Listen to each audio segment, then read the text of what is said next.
This morning on BRN, a new study model with clues to anti-aging. Joining me now is Dr. Jiyue of Washington State University. Dr. Jiyue, great to see you. Thanks for joining us on the program this morning. Thank you for having me here. Yeah, I'm excited to talk to you, and I love talking about the latest scientific discoveries and research. And you, doctor, you're spending a lot of time researching anti-aging. Can you tell us a little bit about your work and some of the major milestones you've achieved? I have personally been involved in the aging research or the telomere research for the last 25 years to 30 years, and I started with working as a postdoc under mentorship of two pioneer researchers like Mike Bishop and Liz Blackburn. Both have won Nobel Prize for their field. One is Dr. Bishop is a cancer biologist, and Dr. Blackburn is the telomere pioneer.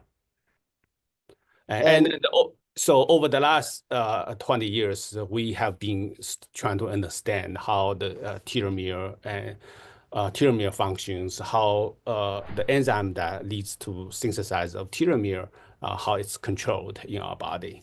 And and we're trying to address the question about how telomere is associated with different diseases, and also most importantly, how human age associates with telomere. So, doctor, I'm a layperson. Obviously, I don't have the benefit of your expertise and experience, but have we been able to figure out, or have you, I should say, and other research been able to figure out how to slow the process of aging? I'm 53. I was telling you, I try to eat right, I try to exercise, but have we been able to figure out how to slow the cellular decay, for lack of a better word? Well, the short answer is not yet, but we're working on that. So what we know is the telomere. We trying to understand how telomere and is actually shrink, how we can prevent telomere from or slow down the shortening of the telomere, which would be important intervention, trying to discover some intervention that can slow down this process. And the aging is, in a way, is a very scientific challenge for as a scientist, but for a lot of people, it's viewed as an unavoidable reality of life. And so I don't think in the short term there will be anything that stop aging, but hopefully we will find some way so that we can slow down a little bit. And most importantly, that how to understand this process and improve the quality of life at the later years. And as you know, when we get older, and we can come up with a lot of different health problems. And how do we address these health problems is a key question we are trying to ask in our research. And doctor, you've done a lot of work with, I guess one of the ways to test theses and to test anti-aging is using mice. You've been successful at looking and using genetically engineered mice in this testing, in this research. Yeah. Yes. One of the scientists has been working on this question. There are many scientists in the world. I would say thousands of scientists in the world, and they study this problem.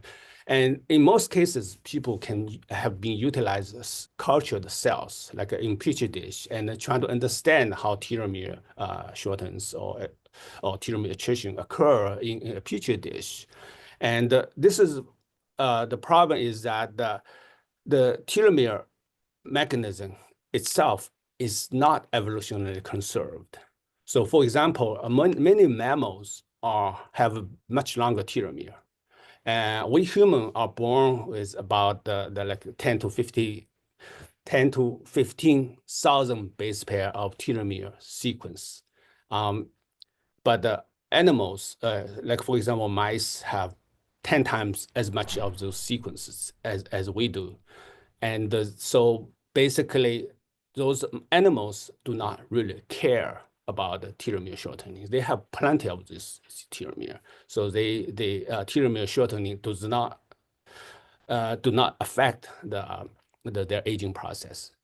So this allows, although we can really, we can also study what happens in human body, but it's much harder to study in human. And we cannot do, the propose or some hypothesis and trying to figure out the intervention, which would be much more difficult in human body than if we have a small living organism like mice. Mice are they weigh less than an ounce and they live a little more than 2 years. And so this is much easier the tool to study. But the mice have 10 times as much telomere as we have. So how do we solve this problem? Because what we did is we trying to understand why mice have longer telomere or why we have shorter telomere. And over the years, we have figured out what is the differences, and we use the genetic engineering tools. And based on our knowledge, recently we have succeeded to engineer a mouse with a short telomere, just like a human. And so this is the paper that I recently published in the Nature Communication. And this would be a very nice model for future study of in the aging field. And Doctor, this data would be available, I believe, or the data from the mice would be available to other researchers. So the plan is, I want to make sure I'm getting this right, but the plan is to take the data gleaned from these genetically engineered mice and share it with others so that it can be used by other researchers in anti-aging. Yes.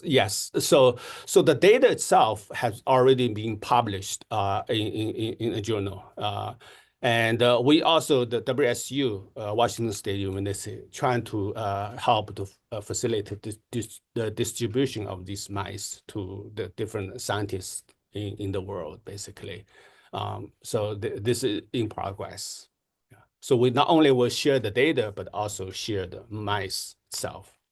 Yeah, I mean, it's look, I think a lot of us are counting on you and your colleagues, Dr. Jiyue. I mean, I don't want to live forever, but I think it's important for longevity, but also you want to minimize the disease, right? I mean, you want to have a good quality of life. You want to eliminate the possibility of disease. I mean, that's what tends to happen at the end of life, is that things start to break down. You not only do you lose your balance, but you start to get diseases like cancer, et cetera. Right. Well, think about this. 5 leading causes of death are cancer, lung diseases, kidney diseases, and heart diseases and stroke. All these are the leading causes of human fatality at the older age. And but all these have been shown. There are scientific data showing that these diseases are tightly correlated with telomere. Yeah. Well, it's excellent research. And I hope, selfishly, I hope I'm around when you guys, when you have a medical breakthrough, because my wife and I are counting on you. Dr. Jiyue, we're going to have to leave it there. Continue the great research. It's great to talk to you. And we look forward to having you back on the program again very soon. Thank you. It's my pleasure. And don't forget to subscribe to our daily newsletter, The Morning Pulse, and support all great BRN programming. Details, of course, at our website. And we're back again tomorrow for another edition of BRN. Until then, I'm Jeff Snyder. Stay safe, keep on saving, and don't forget, roll with the changes.